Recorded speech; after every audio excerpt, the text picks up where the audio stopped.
Така може секој закон да се промени за еднократна употреба за задоволување на специфичен интерес на некој од криминалците, функционерите во власт. Треба да се навистина или правен аналфабета или дрзок криминалец, свесен дека во Македонија не живее правото за да излезеш со ваков предлог. На професорката Мирјана Најчевска би сакал вака да ја порачам дека сега е доцна за вакви коментари, но се согласувам во целост со нејзиното согледување на изигрувањето на принципот на владење на право и демократските принципи на слободно изразување на волја.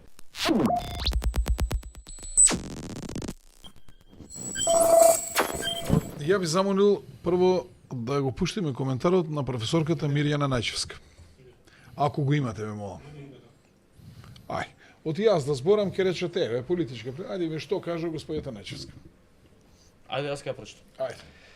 Професорката Мирјана Најчевска вели иницијативата за промена на законот за локална самоуправа со кој се предлага таквата промена на законот со која општините чии градоначалници беа избрани за пратеници се до наредните локални избори, кои да се одржат тие, ќе ги предводи градоначалник кој не е избран на таа функција од страна на граѓаните, е очигледно и сирово безобразно изигрување на правото. Со други зборови ги укинуваат непосредните слободни демократски избори за избор на градоначалник.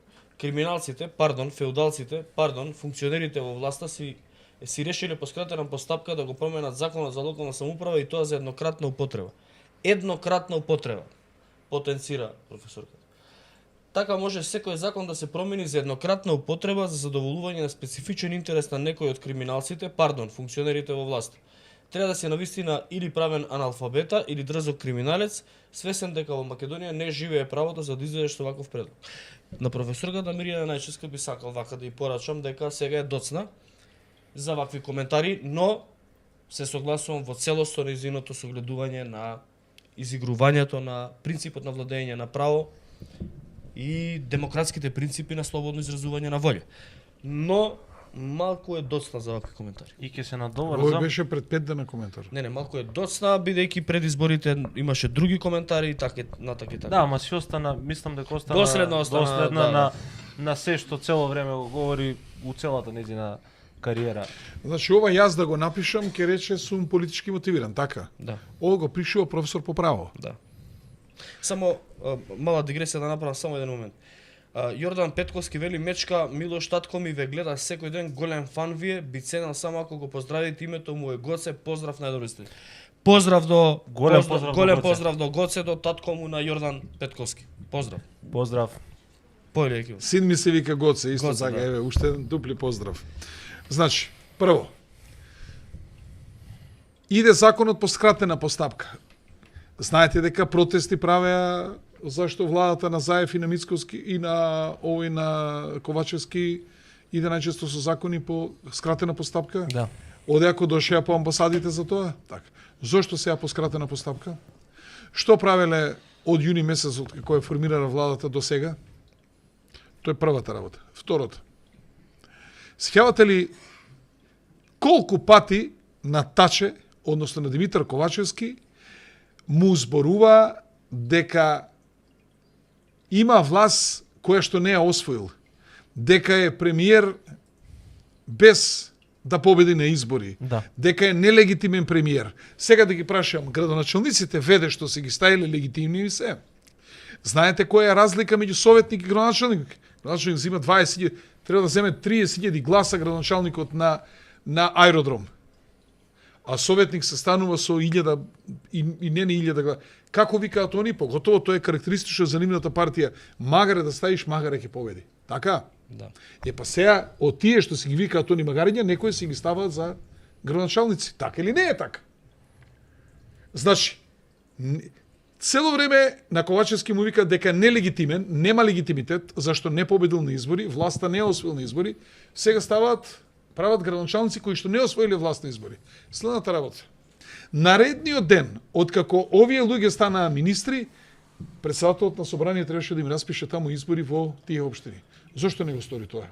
За да денеска ни каже после 3 месеца, види има уште година дена до распишување на избори. Законот е јасен, има 18 месеца од денот кога овие луѓе, градоначалникот на аеродром, Муцумски и градоначалникот на Гостивар Таравари станаа министри. И градоначалникот на Сарај стана пратеник. Поспецифични се овие двајца. Сега имам следно прашање. Таравари беше министер за здравство, па стана градоначалник. Сега од градоначалник пак станува министер за здравство. Така си играме играчки. Муцунски од градоначалник сега станува министер. Може да ми кажат што спектакуларно овие луѓе досега направија за да мораше да бидат министри. Ако ги сакале за министри, што е проблем годин и пол да се остане уште министри, па реконструкција на влада да влезат? Да. После реконструкција. Кажете ми, што е тоа спектакуларно? Европа ни воведува визи, министерот за надворешни работи не гукнува, го нема нигде, како да не постои. Кој е аирот од него? И сега, пасте кој ми е образложението? Заради штедење, пази, они штедат.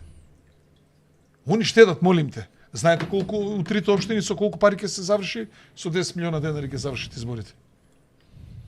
До 10 милиона денари, милиарди трошат. Сега колку обезбедија за мајка Тереза? 30 и колку? 34 милиона. Да. 150.000 евра се проблем. Колку тие лажат? Башка, тие пари локалната самоуправа свој буџет ги плаќа. Тој што го правил законот, тој точно предвидел. Ако има повеќе од 6 месеца се распишува избори. Добро, 6 месеца до година ден, ајде, некако се толерира. Ама сега ти имаш 18 месеца, зашто не распише избори? И сега, се менува законот само за оваа ситуација, не важи за понатака. Следната многу битна работа. Нели сакаат да ги одземат ингеренциите на градоначалникот на Скопје? Нели сакаат да ги делат комунална хигиена и паркови зеленила? Искочија после да кажат, чекај, тоа било сложено, треба да се менува закон за локална самоуправа. Па еве го менуваат. Отворена постапка имаат. Да. У прва фаза еве го, у втора, ајде, може да објаснат зашто тие измени во законот за овие јавни предпријатија не ги инкорпорират во закон за локална самоуправа. Нели беше проблем двотретинско мнозинство ке треба? Да. Еве го двотретинското мнозинство. Ја лажам или тие лажат? Прво се залета, ќе одземали ингеренции, ќе ги делиле предпријатијата. Може јавно да ви кажам, не им се согласи влен. Да, точно. Си ја свитка опашката и вика, види, тоа е многу тешко двотретински закон. И сега го носат двотретински. Они мислат, ќе си кажат што имат да си кажат, ќе си кажат и ние сме сите глупаци, ништо не памтиме. И се, јас сум и крив што они си прават киксови. Секој ден си пукаат у колено. Секој ден си пукаат у колено. И покажуваат крајна непринципиелност. Викаш дека ти треба измени на закон за локална самоуправа кој ти е двотретински, за да ги направиме јавните предпријатија во Скопје функционални, да ги поделиме, тоа не можеш, а ова што ти одговара ти можеш. Еве, гледате ли како се однесува мнозинство кога некој има многу пратеници во парламентот, гледате што прави.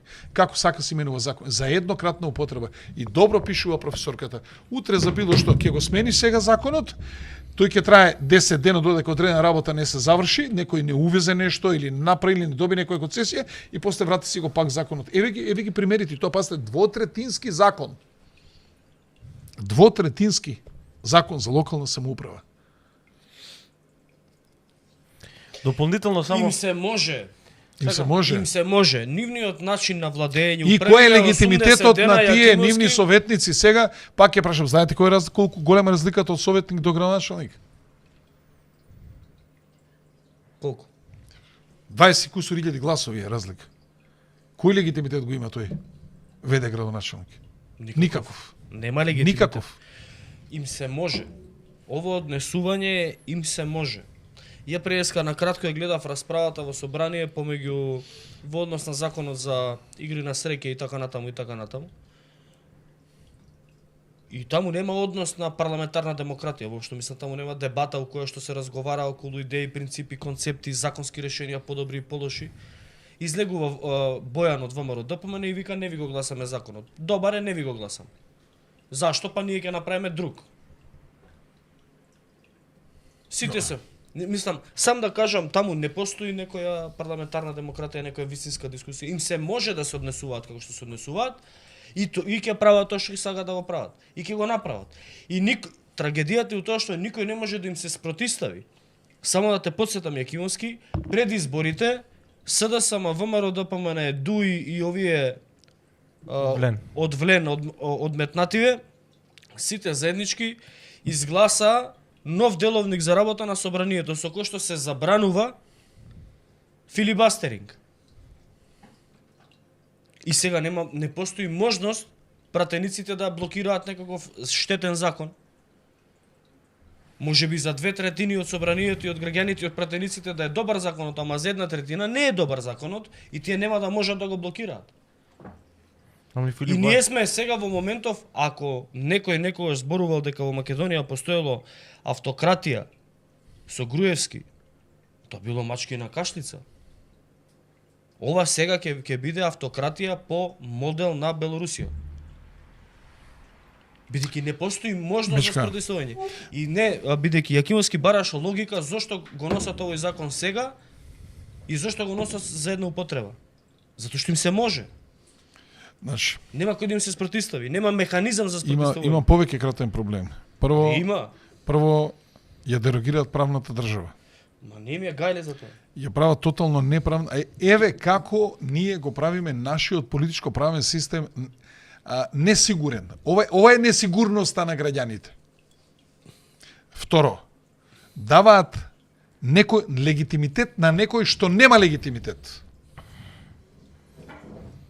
И трето, кажуваат крајна непринципелност затоа што Ковачевски 2,5 години го прозива дека е премиер нелегитимен оти не победил на избори. Така е, сега нивните веде градоначалници се нелегитимни по истиот принцип. Четврто, сега гледаш ли дека колку лажеше во избори ќе се пресметува со Али Ахмети, сега гледаш дека среќава се договара сега со Али Ахмети. Да. Рековме нема да коментираме ние темата за црквата, ама он не навлегува во такви конфликти со Али Ахмети, со не знам кој. Он навлегува во конфликти. Ќе изгуби таков конфликт, он не знае, реторички е послаб. Ама он влегува во конфликт со луѓе кои што чиста црква. Мислам сега да не навлагам у таа тема. Само малку